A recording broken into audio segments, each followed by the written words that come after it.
Support WrestleTalk! Give us a subscribe. He's back and it's better than ever. And it's only been a few months since he was on AEW. Because, yes, the WWF's fiercest ever rival and a reject from the cast of Knight Rider, if this induction image is anything to go by, Eric Bischoff is to be inducted into the WWE Hall of Fame in the class of 2021. On the latest episode of After the Bell, host Corey Graves had the honour of breaking the news to Bish that he would be joining Molly Holly in the hallowed halls this year, as well as the class of 2020, who didn't get to go in. And it certainly sounded like a shock to Eric, who for a moment could only utter a profound wow. And then went on to say, I'm not going to lie to you, every year around this time, of course, emails and social media hits and all asking if I'm going to be inducted. I've always been pretty good at just keeping it out of my mind. I don't think about it. I never have to any real degree. But you look at some of the names, all of the names associated with the WWE Hall of Fame, the names that are a part of the WWE Hall of Fame, just to be associated with those names is just overwhelming. I can't say thank you enough cool ways for people to know how much I mean it, but I really do mean it. Now, Bischoff has more than earned his spot in WWE history, having been responsible for WCW beating the WWF for 83 straight weeks during the Monday Night Wars. He also innovated the cruiserweight division in WCW. He did Goldberg's crazy undefeated streak, which a PFK video later today is going to talk about in more detail, and the show-stealing NWO, which got so big it eventually consumed everything else around it, kind of like Cecil, who was a caterpillar. And it also consumed Bischoff, who it turned out was an amazing on-screen presence and he's got just the most smug, punchable face, doesn't he? Most recently, Bischoff was the executive director of SmackDown from June to October 2019, but left when Fox said that significant promises were made that we don't feel were upheld. But that's new history, and it's old history that's going to get you into the WWE Hall of Fame, and plenty of names came out of the woodwork with the well-deserved and the congratulations-is, including Lex Luger, Al Snow, Jeff Jarrett, Jim Ross, JBL, and Triple H, who said Eric Bischoff has done so much for this industry, both in front of and behind the camera, creating some of the biggest characters and events. Now it's time to take his place in the WWE Bahnhof. But now, obviously, talk begins to turn to who should do the honours of inducting Bischoff into said Hoff. And yes, the obvious name came up. Appearing on After 83 Weeks with Christy Olsen, Eric said that he was certainly considering his bro, Hulk Hogan, brother. He said, I don't know that there's an obvious answer to me. Clearly Hulk is one of my best friends, and the history that we have together in the industry and the friendship that we've maintained, certainly if I have to sit down and think about that, that's probably where I'm gonna go first. I can see it now. Bish asks Hogan to induct him and Hogan says, I hear you, brother, but what about if I go in again, brother?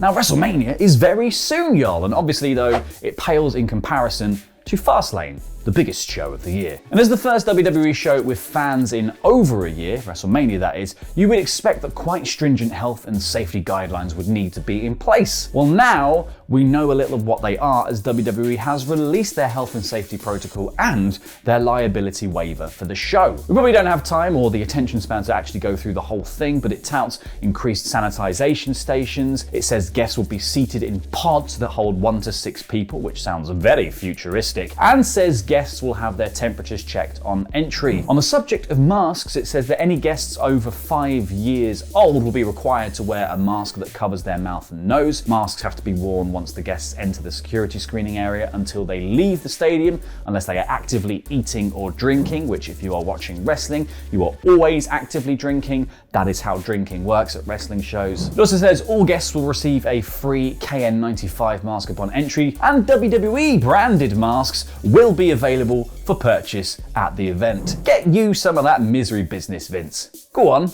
You want it. The cool thing is, though, that fans are now finally able to buy tickets to WrestleMania like 3 weeks before the show. They were originally intended to go on sale on March 16th. Now, Dave Meltzer on Wrestling Observer Radio said that a lot had to be rearranged for the tickets because the seating plans had to be changed. I don't know if you remember, but there was some talk of WWE wanting to pack 45,000 fans into the Raymond James Stadium, but it seems like they've settled for $25,000. Brian Alvarez discussed it with Meltz, saying it was always going to be $25,000. They wanted $45,000. They had the discussion about $45,000, but it was going to be $25,000 until they had those discussions to raise it. So at the end of the day, it's the same number that they were going to put on when they were first talking about this months ago. And Meltzer added they had to rearrange the seating and things like that. It was different from what the plans were, so they had to redo everything. So that's what happened. Now, after leg slapping got slapped with a ban, basically taking the music element out of Sweet Chin Music, people were wondering, whatever will they think of next? Well, now we know, because according to Ringside News, who've been quite on it with Backstage news recently, wrestlers have been told that they have to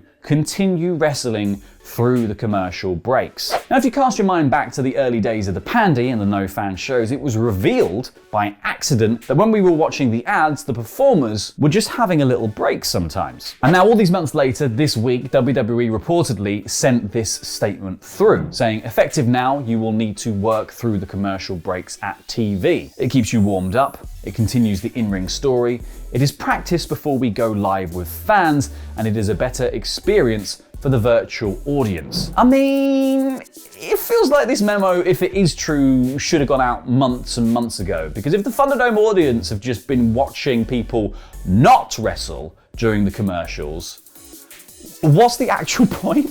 Surely this should have been fixed when they realised that some regions don't get the commercials at the same time as the US.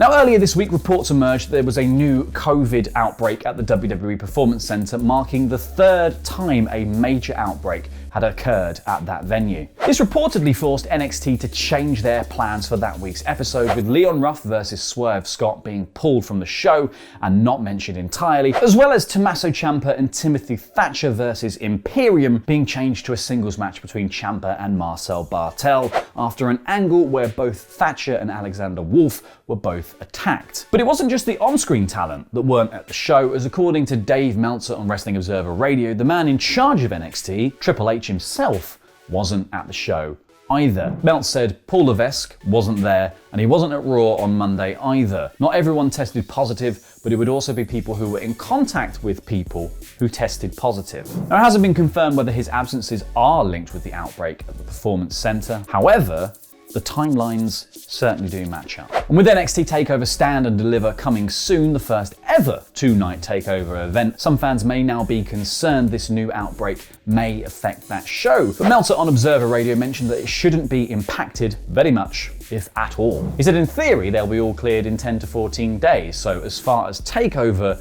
I don't think it's really, unless somebody has a really bad case and gets sick, I don't think TakeOver is affected at all. And I don't know if next week's TV is affected. If they started testing guys on Friday and Saturday, that means there's a good chance they'd be cleared to come back for next Wednesday's show. So in theory, the people should be back by Wednesday, so it was just the 1 week. Someone else we could be seeing on Wednesday nights before long is Andrade, who was reportedly denied his release from WWE this past week. Now, Andrade confirmed the reports on his Twitter, saying that he didn't know what the future holds, and many fans expect a man of the in-ring caliber of Andrade to find a new home in AEW or New Japan once he eventually gets to leave WWE. And AEW commentator Jim Ross has commented on the situation on his Grilling JR podcast, saying that WWE denying Andrade's release shows that they are keenly aware of AEW and that they're not that pissant company that Triple H said we were going to be at the beginning. In the same episode of the podcast, JR also commented saying that he doesn't watch WWE anymore, and he especially wouldn't watch a 3-hour Raw, which is a shame as he's missing out on some great Shane McMahon and Braun Strowman slime action. Lovely stuff. And speaking of Shane McMahon, Simon Longdon has some thoughts on him in this week's Screengrapple. Shane McMahon is really weird. And he's been particularly weird recently. Is it a massive cocaine addiction? Or is it the hardest drug of them all, attention from an absent father? Now, I have a theory on exactly what has happened to Shane. I think that essentially his mind started going on us, and we should have seen the signs earlier, when he decided that his thing was sneakers. In 2016, we all remember this moment, don't we? He came back. We thought, oh, this will be good. How wrong we were. Around the same time, he went on sneaker shopping on Complex. So clearly, shoes really were now his thing. And look at him wandering here. This is like, I mean, what a fucking narc. Shane channeling all the energy that should have been put into his love and childhood now into trying to act cool in front of young people. Now, one of the problems with this time period has been that recently, and Warren Hayes points this out absolutely correctly, Shane McMahon has yet again been pushed, not as a old man, which let's not forget, he is a greying man with a thick weird neck and weird shoes. He's been presented as a legitimate threat to giant man Braun Strowman. There's a point at which kayfabe ceases to become part of your business and starts becoming part of your mind. I think Shane really believes he is the greatest striker in all of fighting. Part of him thinks he might be. This would not be happening unless he thought, powered by his love of sneakers and the desire to have eye contact with his father, that he could and should be taken seriously as a real wrestler. Now, I say all this because the other day I did some maths. Shane was setting up and sliming Braun for 4% of Raw.